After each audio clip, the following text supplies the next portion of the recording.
John Gray knew that the workers were going to do just what I described, those flanges. You're going to see that evidence, you're going to hear that testimony.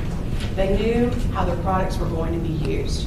They knew that those pieces of sheet gasket material were going to be cut to fit a flange.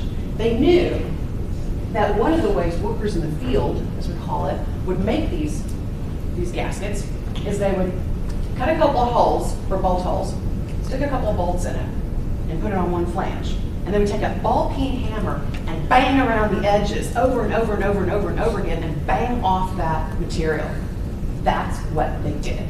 That's how you made a field gasket. Now, sometimes they were able to use a gasket cutter, but not when they're standing right there next to a valve or a pump.